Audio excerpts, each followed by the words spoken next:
আপনজন হারাবার বেদনা যে কত কষ্টের। নাটক কম করো প্রিয়। শেখ হাসিনা পালায় না। মায়ের কোল খালি হোক এটা আমি চাই না, কারণ আমি তো বাবা মা সব হারিয়েছি, আমি তো জানি হারাবার ব্যথা কত কষ্ট। তোতা পাখির মতো এখন পর্যন্ত স্বজন হারানোর বেদনার বলি আওড়াচ্ছেন শেখ হাসিনা, যেন তিনি ছাড়া পৃথিবীতে আর কারো কোনো স্বজন নেই। ভারতে বসে দিনের পর দিন জুম কলে নেতাকর্মীদের সেই একই গল্প শুনিয়ে চলছেন। তার স্বার্থান্বেষী আচরণে ক্ষুব্ধ তৃণমূল থেকে শুরু করে প্রবীণ নেতাকর্মীরাও। আদালতে কাঁদতে কাঁদতে প্রবীণ নেতা কামাল মজুমদার বলেছেন, আর রাজনীতি করব না, আওয়ামী লীগ থেকে অব্যাহতি নিয়েছি।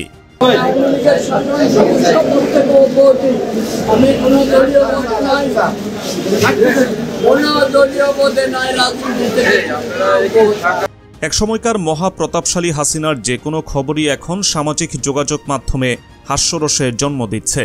তার স্বজন হারানোর বেদনাও এতটাই বিতর্কিত হয়ে উঠেছে যে নেটিজেনরা তার বক্তব্য নানাভাবে ট্রল করছেন। ক্ষমতা থেকে অপসারিত হওয়ার পর থেকে শেখ হাসিনার অবস্থান ও ভবিষ্যৎ নিয়ে নানা গুঞ্জন চলছে। বাংলাদেশের নতুন সরকার দায়িত্ব নেওয়ার পর থেকেই ভারত থেকে হাসিনাকে ফেরাতে চিঠি চালাচালি হয়েছে সত্যি, তবে তাতে ভারত সরকারের পক্ষ থেকে স্পষ্ট কোনো মন্তব্য আসেনি। তবে পর্দার আড়ালে এ বিষয়ে আলোচনা চলছে। এ বিষয়ে আন্তর্জাতিক শক্তিগুলোর ভূমিকা থাকতে পারে।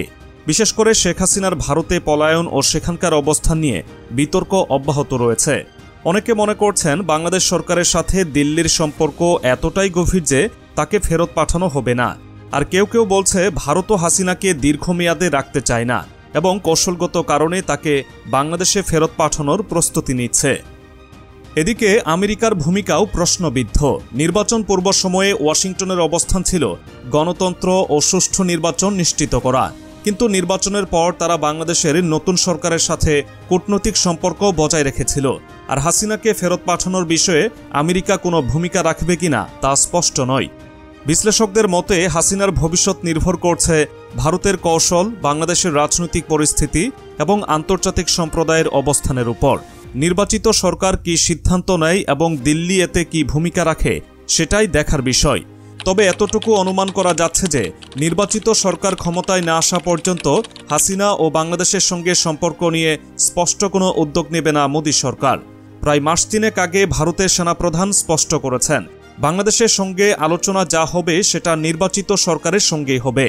ভারতীয় সেনাপ্রধানের এমন কথাতে স্পষ্ট যে অন্তর্বর্তী সরকারের সঙ্গে কোনো দেনা পাওনা বা লেনদেনে যাবে না ভারত।